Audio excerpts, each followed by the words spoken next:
Hi friends, அஸ்ஸலாமு அலைக்கும். எல்லாரும் நல்லா இருக்கீங்களா? நாங்கள் ரொம்பவே நல்லாயிருக்கோம். இன்றைக்கி நம்ம ரொம்ப சிம்பிளான நல்ல டேஸ்ட்டில் வெங்காய புளி தான் செய்ய போகிறோம். இது செய்ய நான் ஒரு 200 கிராம் அளவுக்கு சின்ன வெங்காயம் எடுத்திருக்கேன்.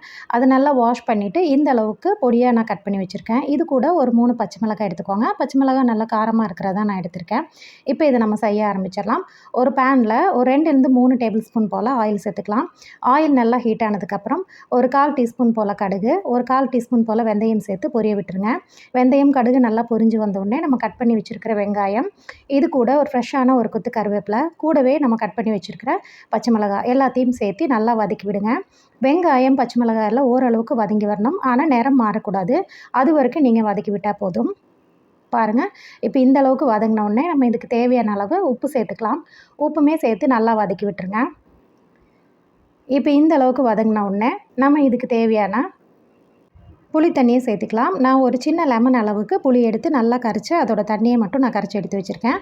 அதை இப்போ இது கூட சேர்த்துக்கிறேன். அதையுமே சேர்த்துட்டு இது கூட நம்ம ஒரு 1/4 டீஸ்பூன் போல் மஞ்சள்தூள் சேர்த்துக்கலாம். சேர்த்துட்டு கூட எக்ஸ்ட்ரா ஒரு டம்ளர் தண்ணி சேர்த்துக்கிறேன். சேர்த்துட்டு மூடி போட்டு மீடியம் ஃப்ளேமில் ஒரு 10 நிமிஷத்துக்கு லோ ஃப்ளேமில் வச்சுட்டு நல்லா கொதிக்க விடுங்க. உங்களுக்கு வெங்காயம் எல்லாம் நல்லாவே வெந்து வந்துடும்.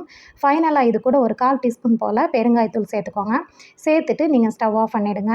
நல்ல வாசனையாக ரொம்ப சிம்பிளாக நம்ம இந்த குழம்பு நம்ம செஞ்சிட முடியும். இது வரைக்கும் இந்த குழம்பு செய்யாதவங்க கண்டிப்பாக ட்ரை பண்ணி பாருங்கள். குறைஞ்ச நேரத்தில் சிம்பிளாக டேஸ்டியாக செஞ்சிடலாம். சூடான சாப்பாட்டில் போட்டு அப்பளம் தொட்டு சாப்பிட ரொம்பவே நல்லாயிருக்கும். இது மாதிரி ஈஸியான டேஸ்டியான ரெசிபிக்கு நம்ம சேனல் ஆஹா வேர்ல்டை இது வரைக்கும் சப்ஸ்கிரைப் பண்ணாதவங்க சப்ஸ்கிரைப் பண்ணுங்கள். நெக்ஸ்ட் ஒரு சூப்பரான வீடியோவில் எல்லாருமே மீட் பண்ணுறேன். தேங்க்ஸ் ஃபார் வாட்சிங்.